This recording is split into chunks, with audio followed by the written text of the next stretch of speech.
Vestiges remain today.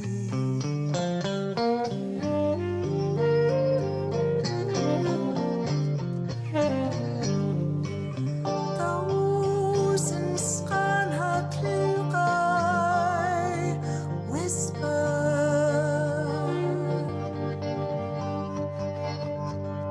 Anger is victim in disguise.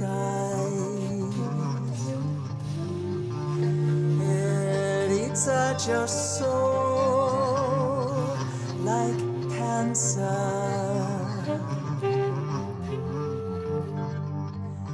So be warriors of light, peace, and forgiveness.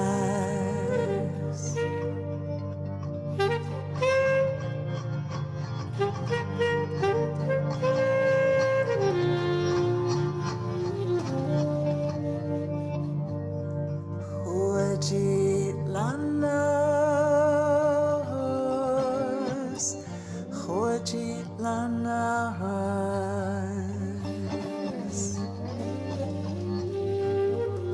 Home of Tisquanaya, they sow while still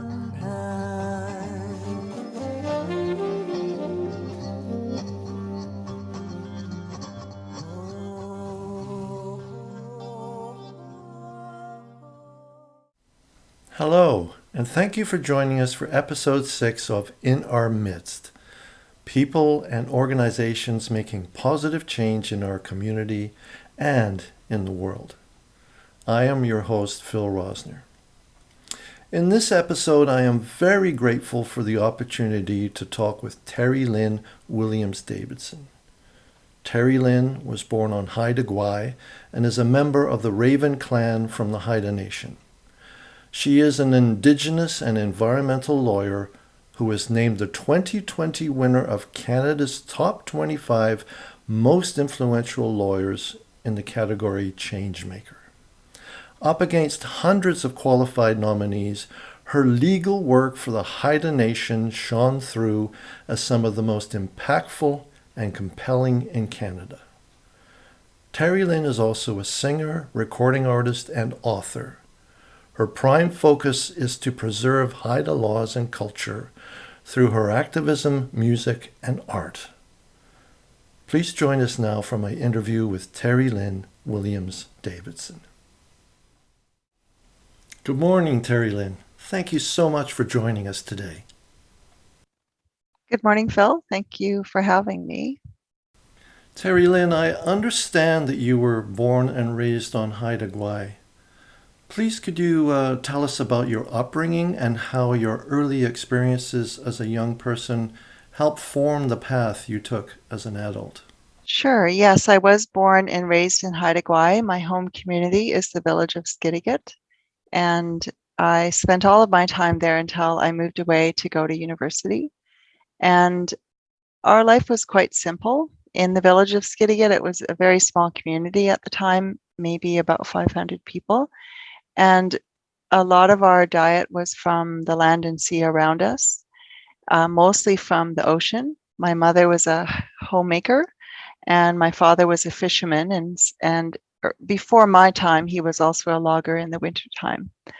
But we spent time out on the water with him on his fishing boat. We spent time going down to Guayhanas.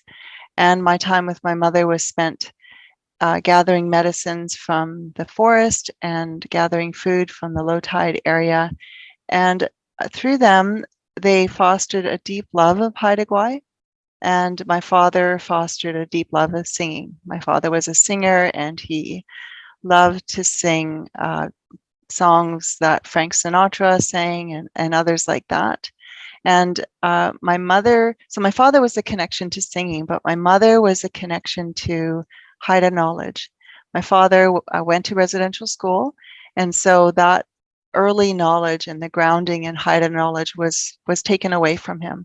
So I got that from my mother, the connection to Haida knowledge, and her mother and her grandmother did not go to residential school. So my grandmother was a song custodian for all of the songs of the different clans in my community. She lived until she was 109. I knew her until I was about 5 years old, and I loved her very much. And I loved to spend time with her and hear her songs. She inspired other singers like my cousin Gujao, who was a previous president of the Haida Nation. And so my father's love of music and my mother's knowledge of Haida culture and medicines and all of that kind of came together in what I wanted to do with my life. I think my mother wanted to be a lawyer. And so I guess when I was in grade 5, I set my vision on being a lawyer. But really, my true love has always been singing. And I watched a lot of destruction of the environment in Haida Gwaii growing up. And I knew that the basis for Haida culture is really Haida Gwaii. And so I really became motivated to want to protect Haida Gwaii, to ensure that Haida culture and music and knowledge and all of the things that I had learned growing up would still be there for the next generations. And so that was why I went to law school. I actually spent time traveling through 11 states at one point in my life and saw Indigenous grandmothers taking arms to protect their land from uranium mining. But it was also against their own community. And so I knew that there was a need for someone to be an intermediary between the leadership and between the people of the land to ensure that all interests were protected. And that was actually when I decided to go to law school and to become a lawyer. Okay, so there wasn't any particular incident that led you to decide on a legal career. It was kind of all the different aspects that you've just mentioned. Is that correct? Yes, but one of the key moments was I was in law school and was completely, as often happens to Indigenous lawyers, very disappointed at the extent of the laws that have existed against Indigenous peoples throughout time, and the whole legal system that has legalized dispossession of Indigenous people's rights in Canada. And I didn't really see how that would change. And so I thought I would not become a lawyer having completed law school, except for a case that the Haida Nation had filed in 1996, and it was against Weyerhaeuser, McMillan Bloedel, the logging interests in Haida Gwaii for a quarter of the land base of Haida Gwaii. And that work and working on that file and then ultimately succeeding in that litigation affirmed for me the need to continue as a lawyer, and that there was a place to protect Indigenous knowledge vis-a-vis the legal system in Canada. Terri-Lynn, as Chief Legal Counsel for the Haida Nation, have you had a prime focus since you took on the role? And if so, what would that be? I know you've talked a little bit about it already, but could you please elaborate a bit more? Right, certainly. The first case, as I mentioned, was the Tree Farm License 39 case protecting old growth cedar on Haida Gwaii and affirming in Canadian law the right, the responsibility for the Canadian government and provincial government to consult and accommodate Indigenous peoples in any sort of developments, even though we haven't completed litigation and even though we haven't negotiated a treaty. So the important thing for people to know, and nowadays most people do know that, is that the Crown, the Queen's representative in British Columbia and Canada, did not negotiate treaties with most of the people in British Columbia. So the Crown hasn't really secured its title for that reason in British Columbia. And so early in those days, when we were bringing the Tree Farm License 39 case, we also filed in 2002 an Aboriginal title lawsuit. Most of my time is spent on that litigation, and the object of that litigation is to prove Haida title to the lands and surrounding waters of Haida Gwaii. It's a massive undertaking involving experts and hundreds of thousands of documents and getting that digitized and part of a database that we would rely upon at trial. And of course, getting the evidence from the elders and the people. In the course of that, preparing that litigation, there have been other smaller cases that have arisen, such as seeking and obtaining an injunction to stop the opening of a herring fishery when the herring stocks in British Columbia, and especially in Haida Gwaii, have been threatened for a long time and can't support a commercial fishery. We also engaged in, along with many other Indigenous peoples and environmental organizations, litigation to stop the Enbridge Northern Gateway pipeline project. And in that litigation, much of our win was based on the Haida tree farm license case that people call the Haida case and the duty to consult and accommodate. So it's pretty much every kind of issue that might have legal consequences for the title case requires a legal review to ensure that the title case is not compromised. The title case has not gone to trial yet. We're in preliminary, still preparatory steps, even these many years after filing it in 2002. I see one, and just because I know I've been going on for a while here, I see one of the key advantages of Indigenous peoples bringing litigation is to incorporate in common sense principles that really should be present in Canadian law but aren't. In the Delgamuukw and Chilcotin litigation, the Supreme Court of Canada articulated what they call an inherent limit. It's really a sustainability limit. We shouldn't be using lands and we shouldn't be taking resources if we're going past the sustainability limit. And so it's that kind of common sense principles that are not present yet in Canadian law and that need to be incorporated. And the advantage of working with Indigenous peoples and bringing this litigation is to achieve that sustainability limit. Okay, thank you. I'd like to deviate just a little from the law aspect. I'm really curious about the Haida language. As we all know, many Indigenous languages have been lost. Is the Haida language still active and flourishing? The Haida language is still active, and there are great efforts to ensure it continues. But it is, according to the UN classification of languages, it is critically endangered because there are so fluent speakers under the age of 50. So it's for that reason that I am committed to making music in the Haida language, even though I am not fluent myself. I think it's important to keep that music alive and to keep touching people with that language. I believe that the language contains concepts and sounds that help us to see things differently and help to see the world differently. That I want to ensure it reaches people through the music that we create. Okay, thank you for clarifying. Could we now shift to your other passion, Terri-Lynn, the one through which we actually first met, that being your music? So you've mentioned that you were brought up with singing and music in your family, and I know that you have worked with a number of musicians, and most recently with Bill Henderson and Claire Lawrence, on which they collaborated with you on your 2017 release, Grizzly Bear Town. I'm curious as to how the connection with Bill and Claire came about. Yeah, so I'll just take a step backwards first and say that my early work in the music was very traditional and in potlatches and feasts on Haida Gwaii and singing songs that are hundreds of years old and only that.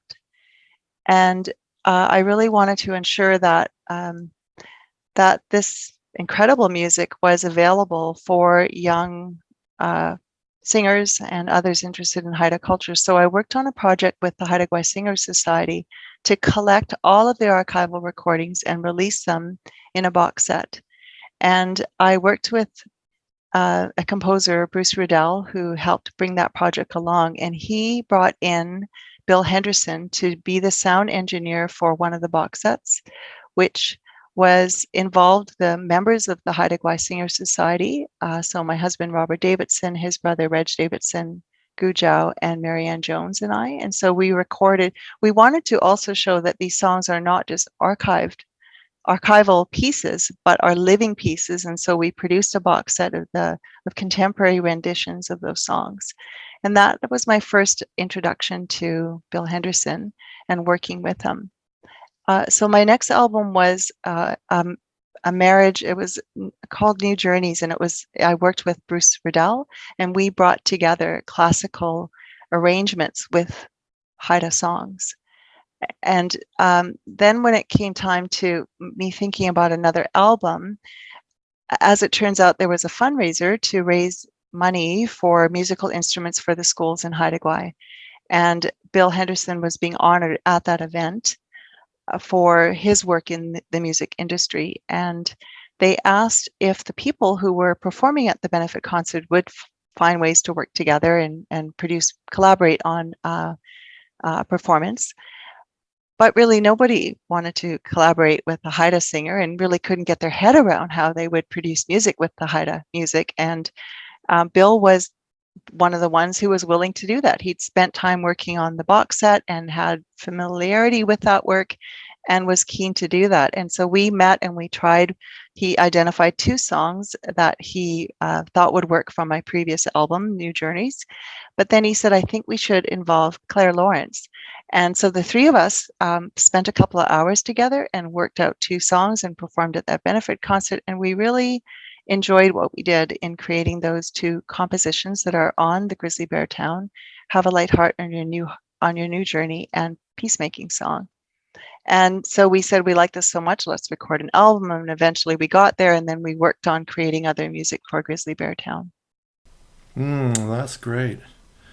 I know that the pandemic has made it really difficult for musicians everywhere, but do you have any new musical projects in the works that you're thinking about for the future?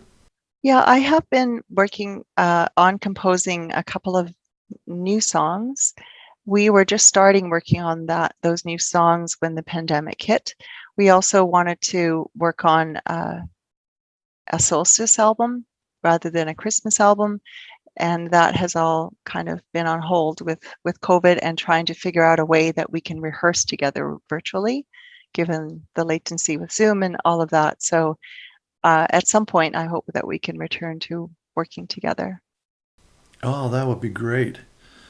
You're also the author of the 2017 book, Out of Concealment, Female Supernatural Beings of Haida Gwaii. Please, could you tell us about what led you to write this book? So let's see. I have been really fascinated for the last decade or so with supernatural beings. And supernatural beings are, some people might call them mythical, but they are the beings that appear in all of the Haida narratives. And there is an era of supernatural beings, and then the human beings came. And over time, the supernatural beings became less visible in the narratives and in our life. I grew up hearing some of the stories from my parents and learned about some of the supernatural beings. And as I worked through some of my academic studies, I really felt it was important for the supernatural beings to have a greater presence in our daily lives and our thoughts about how we see the land and sea around us.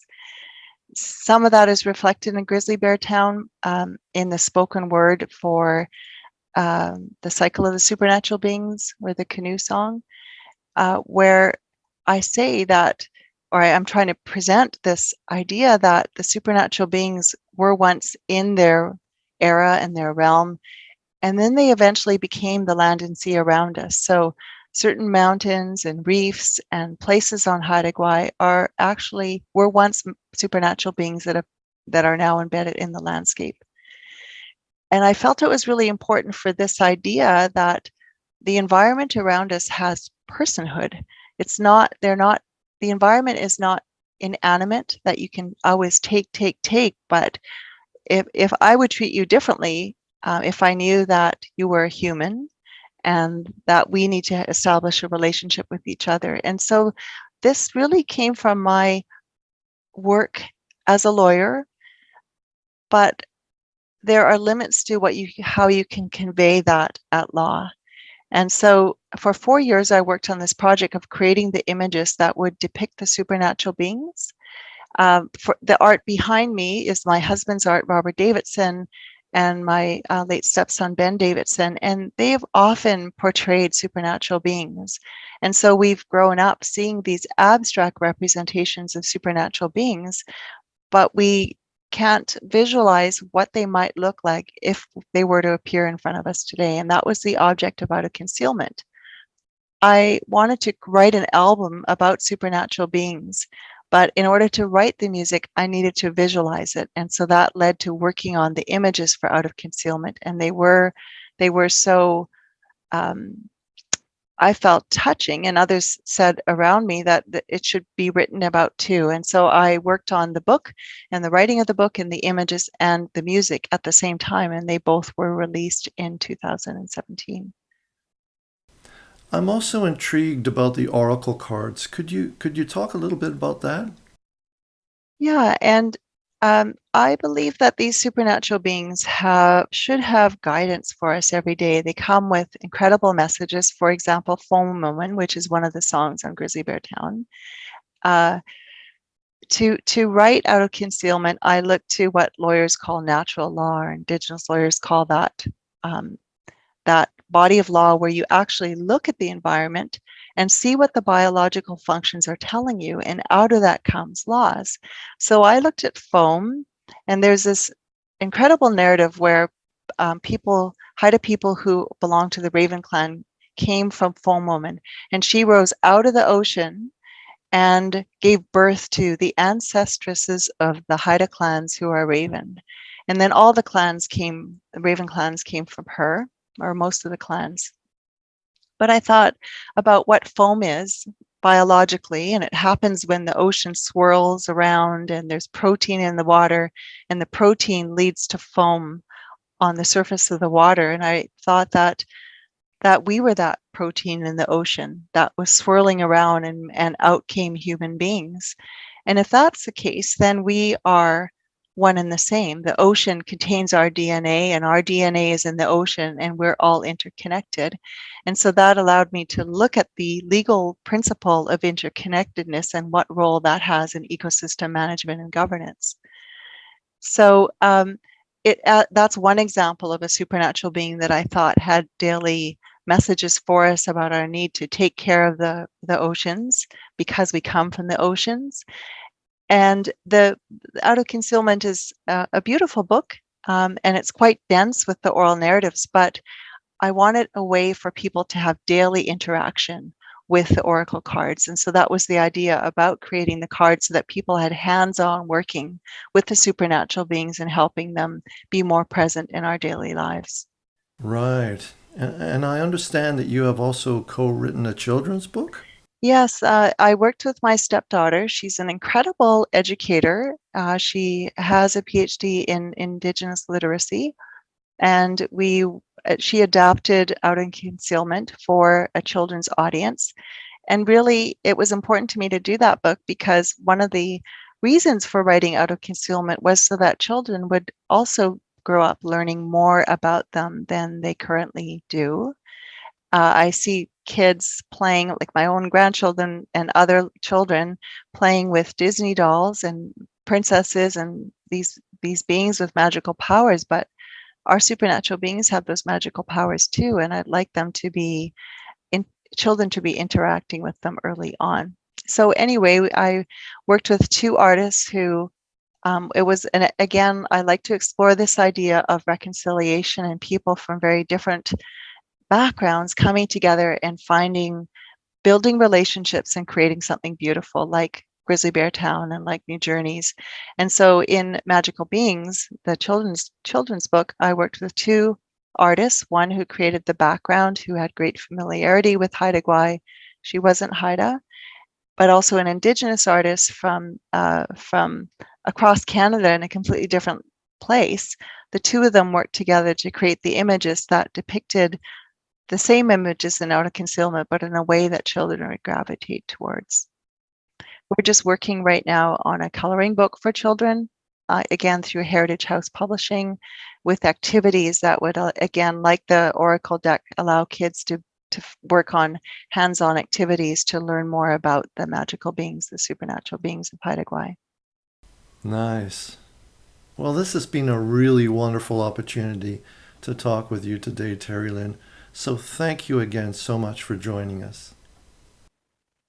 Thank you for having me, and thank you for the great work that you do. Home of Isquanaya.